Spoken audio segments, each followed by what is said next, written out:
Anjali. Om Swastiastu. Selamat siang semuanya dan selamat siang Ibu Guru. Kami dari kelompok 5 ingin mempresentasikan tentang kerajinan candle holder dan makanan mango sticky rice. Tapi sebelum itu, izinkan kami memperkenalkan diri terlebih dahulu, dimulai dari sebelah kini. Perkenalkan, nama saya Bisa Mesora, bisa kenal. Perkenalkan, nama saya Nisa sudah sampaikan dari Putri nomor 31. Perkenalkan, nama saya Nisa Putri Putri angka 30. Perkenalkan, nama saya Natalia Lovansara Sugianto nomor 45. Perkenalkan, nama saya Ika Dekus Mahendra. Perkenalkan, nama saya Gusti Bunggu Rizkira, absen 3.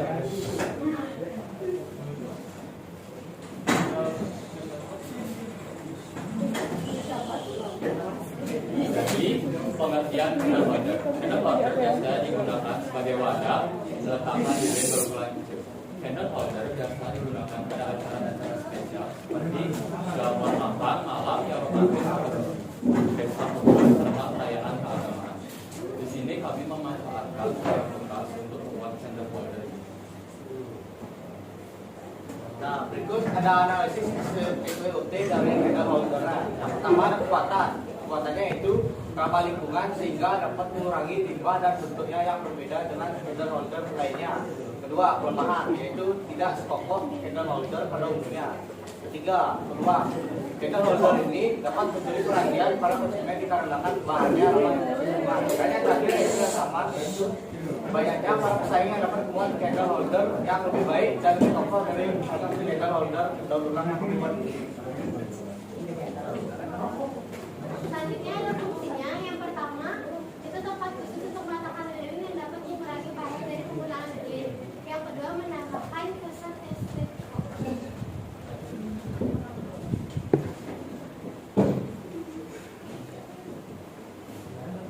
Bahan dan alatnya yang pertama adalah botol plastik kecil, lalu tutup kaleng bekas, ada lem juga, lalu kuas dan cat, itu juga dengan hiasan.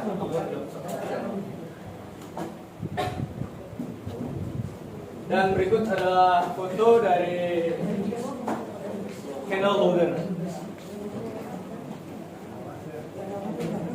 Selanjutnya untuk makanan usahanya kami membuat mango sticky rice. Jadi mango sticky rice itu awalnya itu berasal dari periode kerajaan Ayutthaya itu pada tahun 1351 sampai 1767 dan berlanjut hingga masa pemerintahan Raja Rama II. Menurut resep makanan tradisional Thailand, resep dari masa pemerintah Rama V juga menyatakan bahwa beras ketan bungkus dengan santan harus dikonsumsi dengan buah-buahan. Salah satu buah yang menjadi sangat cocok dengan ketan, bungkus, dan santan adalah buah mangga yang manis.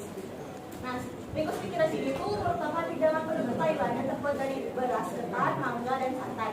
Makanan ini dapat dimakan dengan garpu, sendok, atau langsung dengan tangan.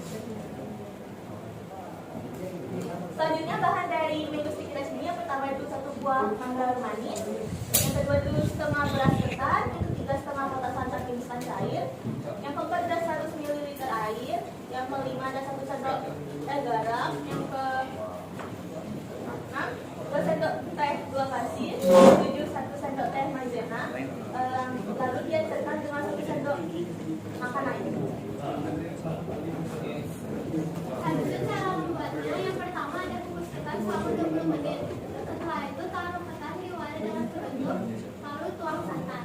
Yang kedua, rendam ketan selama 30 menit sampai santan terserap habis. Yang ketiga, taruh ketan di mangkok, beri irisan mangga di atasnya. Yang keempat, membuat pikiran yang siap dinikmati. Selanjutnya itu ada analisis SWOT, yaitu yang pertama ada kekuatan, yang A itu bahan yang digunakan dan baru dan buah-buahnya itu fresh. Terus yang B harganya juga pasti kantong. Yang C itu ada produk kami memiliki rasa gurih, manis, dan bikin kenyang. Yang kedua itu ada kelemahannya, yaitu yang pertama ada bahan dasar, produk kami tidak dapat bertahan lama. Dan yang ketiga itu ada peluang. Dari segi rasa dan kemasan yang unik sehingga sudah menarik konsumen. Yang B itu ada dengan memanfaatkan media sosial yang ada, produk kami mudah dikenal dan diminati oleh semua. Dan yang keempat itu ada yang sama. Yang pertama itu munculnya pesaing baru yang terus bertambah dengan inovasi baru dari segi komponen, bahkan baku dan bentuk kemasan. Berikut adalah foto dari makanan yang akan kami buat. Baik, teman-teman semuanya, dari presentasi atau apa yang dari kami sampaikan tadi, apakah ada pertanyaan? Kami buka 3 pertanyaan. Ya, Rena. Tadi sempat dibilang kalau misalnya mango sticky rice tuh pakai kemasan yang unik. Seunik apa kemasan kalian? Amel? Aku mau nanya, tadi di kehadirannya kalian apa? Itu ada analisisnya nggak? Ada?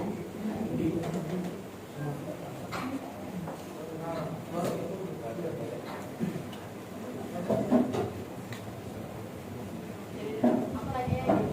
Tadi kan kalian ngobrol kebatilan, kalau tadi foto pasti itu apa tuh? Ya, yang foto itu kan. Sedangkan atas itu kan bakal beratur. Simbolis kan dia bisa berdiri.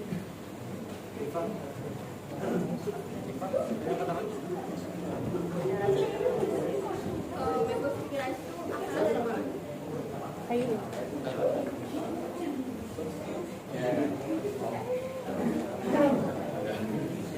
Baik, terima kasih atas pertanyaan yang telah dilontarkan. Sudah 3 pertanyaan ya, terima kasih.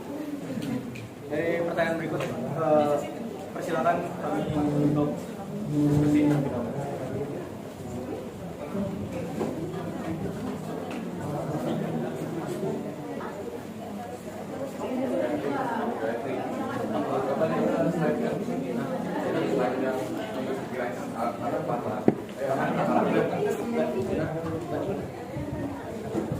Apa? 3. Baik semuanya, atas diskusi kami tadi. Sekarang kami akan menjawab pertanyaan yang telah dilontarkan tadi. Jadi yang pertama, Jadi tadi kan aku nanya gimana sih caranya kita holder itu bisa berdiri tegak karena kan dia dari plastik. Jadi kita tuh nanti isiin bebatuan di bawahnya biar dia tuh bisa seimbang. Jadi nggak apa-apa jatuh.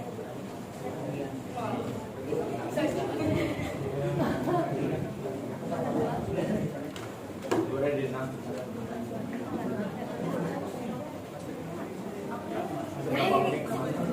Jadi untuk kemasan mango sticky rice-nya, jadi di mango sticky rice itu kita tempatin kayak mika tebal plastik itu yang ada tutupnya itu, lalu kita lapisi juga pakai ini. Nah kayak ini supaya bisa dibawa kemana-mana juga, ramah juga kan karena dari karton itu, jadi juga bisa maksudnya nggak kayak plastik itu. Tapi kan dalamnya plastik. Maksudnya bukan mika yang itu sekali pakai, mika yang berkali-kali pakai tuh, yang tebal itu. Jadi kan bisa pakai tempat lain juga, bisa buat makanan yang lain. Jadi itu bisa lebih nyaman.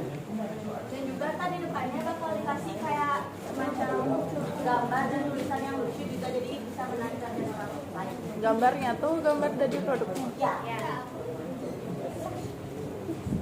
Terakhir, Yang terakhir asal mango sticky rice.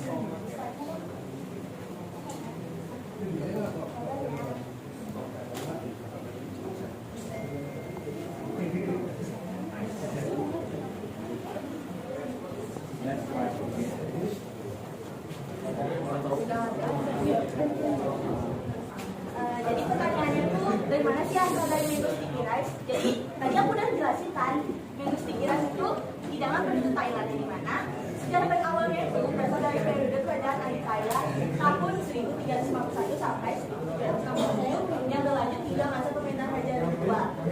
Nah, Dua juga ada menurut dan sama hari tradisional Thailand. Jadi udah dipastikan mango sticky rice ini berasal dari Thailand. Di videoin loh.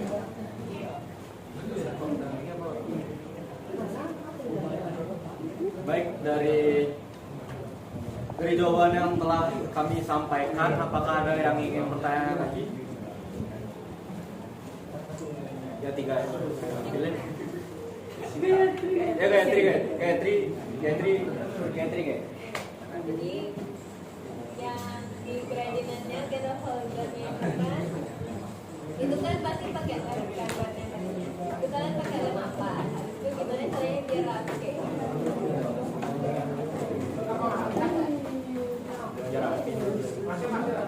Yuk, Dinda. Udah tadi udah gantian ya. Sama kayak cuman dia kalau misalnya pakai lem tempel atau lem gitu, kalau Udah satu orang satu aja ya. Ada lagi tadi siapa? Catherine.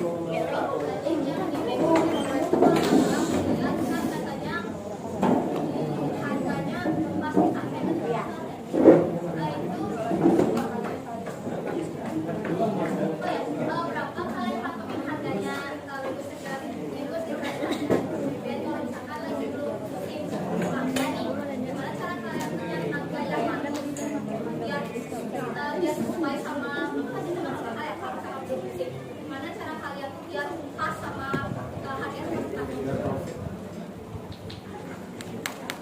Baik, atas pertanyaan yang tersebut. aja ya, maaf ya. Nanti kan dibuka Silakan lagi. kami diskusi terlebih dahulu lagi. Nanti kan dibuka lagi, guys. Enggak. Oke teman-teman, untuk pertanyaan tadi untuk sesi dua yang telah dilontarkan kami akan menjawab. Jadi yang pertama dari Gayatri.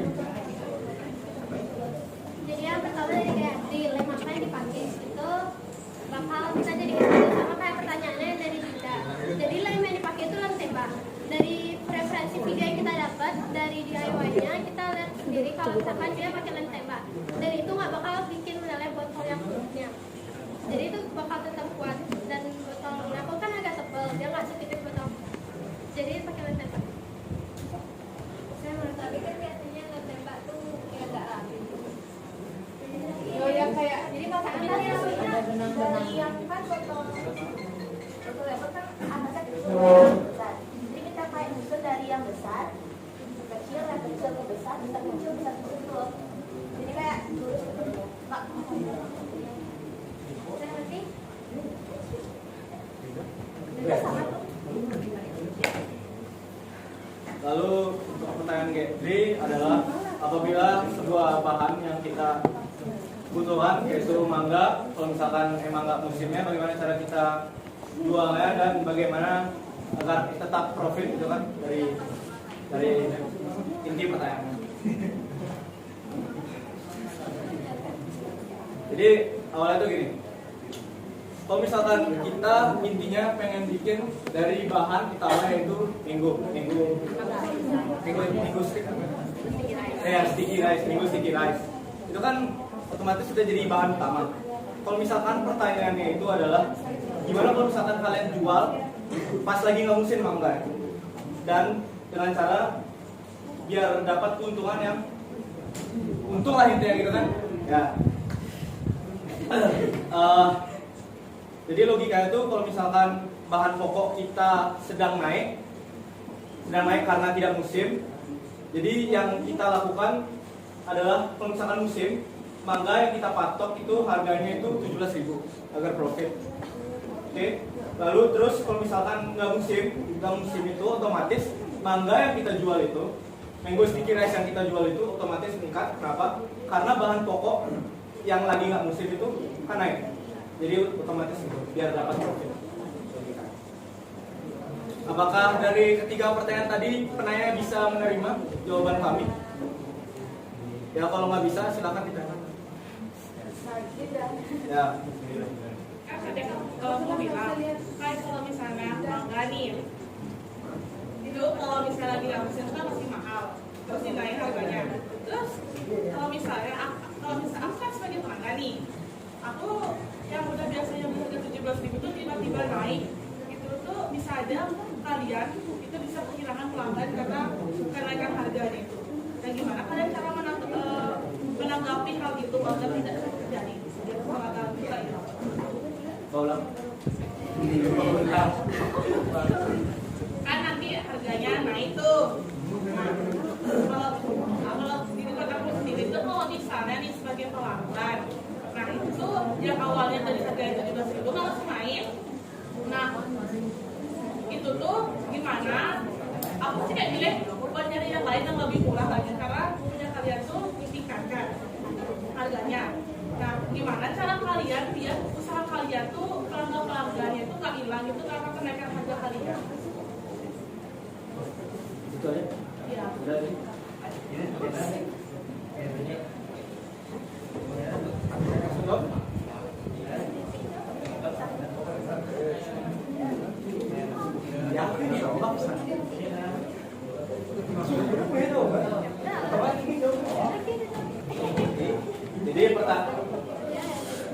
pertanyaannya itu kan kita matok mangga itu. Jadi gini loh, intinya yang kamu permasalahin Maisa, kita matok mangga itu 17.000 dari hasil penjualan yang namanya produk Mango Sticky Rice. Kita patok 17.000. Terus kalau misalkan kamu beli mangga lainnya itu harganya nggak 17.000, gimana cara kita menghadapi customer agar customer nggak pergi? Pertanyaan itu. Oke, yang pertama kita ningkatin yang namanya teknik promosi. Teknik promosi atau teknik marketing. Yang dimana teknik promosi atau teknik marketing itu biasalah tujuannya untuk menarik pelanggan kan, menarik pelanggan. Terus selain itu kalau misalkan kita matok mangga 17.000 atau bahkan pelanggan itu beli mangga dari kami itu lebih dari satu, mungkin aja, bukan mungkin, maksudnya pasti bisa untuk kami itu bernegosiasi antar pelanggan. Jadi sama-sama apa sih namanya? Sama-sama profit, sama-sama untung. Jadi dari penjualnya untung, dari pelanggannya untung. Dah. Jadi gini loh, jangan nganggap kami itu hanya menjual mangga gitu loh. Hanya menjual mangga. Itu yang harus kamu Yang harus kamu mengerti. Jadi kita nggak cuma jual mangga. Ya, Mango Sticky Rice. Jadi yang patok itu ya. Jadi dia nggak sama itu loh. Ya. Nah terus apa yang dimauin? Dari pertanyaanku apa yang kamu bisa?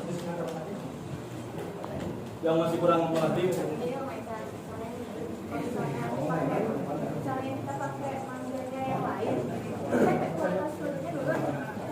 Itu juga bisa bikin pelanggan juga. Jadi kayak mami, biasanya tuh kayak pelanggan beli karena harganya naik. Karena mami bakalan masuk harga tuh di harga 20.000. Walaupun dia naik, karena kan mangga naik banget gitu kan. Pasti gini. Dari itu juga ada harganya, yang lain-lain pasti harga itu juga naik. Tapi juga waktu di sini biasanya pelanggan itu boleh beli karena harganya naik, tapi jangan beli karena kualitasnya beda. Jadi di sini kita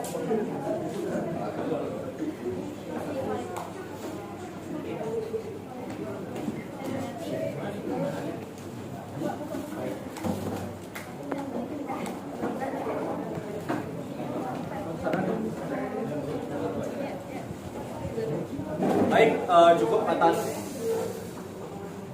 7 pertanyaan dari teman-teman kami yang telah kami jawab dan telah dimengerti oleh teman-teman kami. Maka dari itu mungkin saatnya ini adalah penutup.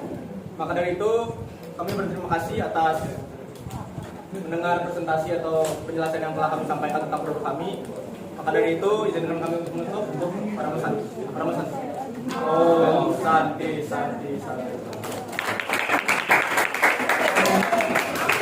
Dan aku harus kirim ini kemana?